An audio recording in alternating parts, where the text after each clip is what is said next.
The Financial Times recently played host to 4 of the UK's best-known economists as part of our 125th year celebrations.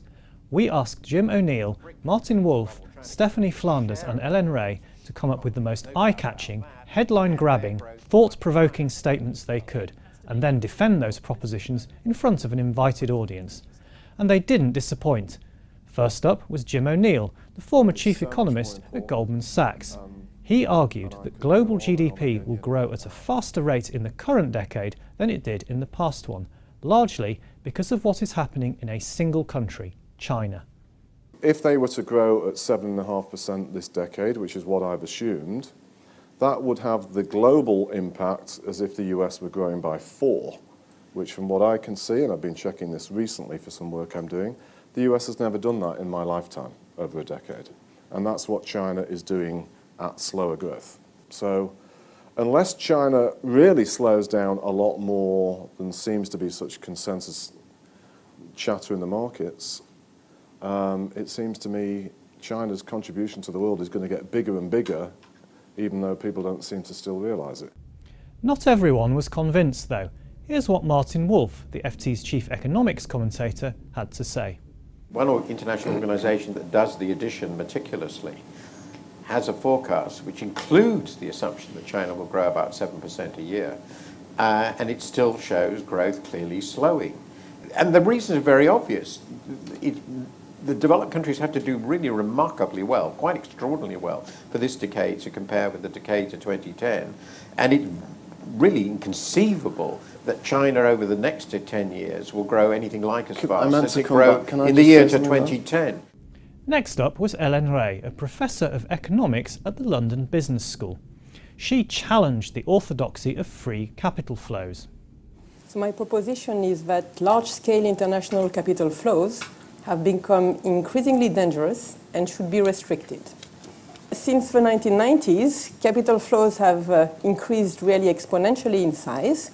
That means that these are literally trillions of dollars that have crossed borders, and yet it has been extraordinarily difficult for economists to identify the economic benefits that came for these flows. If these international capital flows didn't bring much good, well, then we have to restrict them. Radical stuff. But would restricting capital flows work in practice?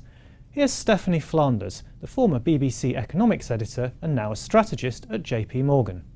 Just as hard cases make for bad law, or whatever that expression is, I think hard crises can make for bad rules, bad constraints on the market.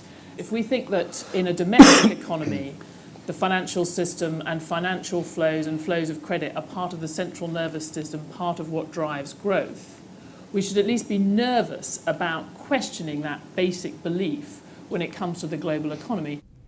On to the troubled eurozone. Things have certainly quietened down there since Mario Draghi's whatever it takes speech in July 2012. But Martin Wolf doesn't think the peace is going to last.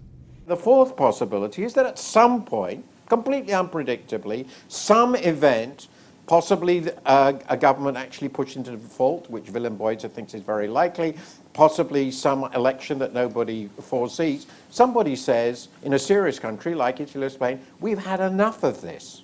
We've just had enough of this. We're out of this. And quite suddenly, as Rudiger Deutsch used to say, the great thing about financial crises is they take much longer to get to than you think, and when they happen much more quickly than you imagine. And quite suddenly, everybody says, this really was a stupid idea. Let's end it. Hélène Rey, born in a Eurozone member state, disagreed with that rather gloomy prognosis. Here's why. Going out of a euro area would be unambiguously bad for everyone, because this would lead to an immediate financial sector meltdown, and in exchange for what? In exchange for very transitory gains of an exchange rate depreciation, which would very quickly morph into inflation, and then from there on rampant inflation as we had indeed before the European monetary system. The last statement concerned the UK, where economic data has brightened up recently.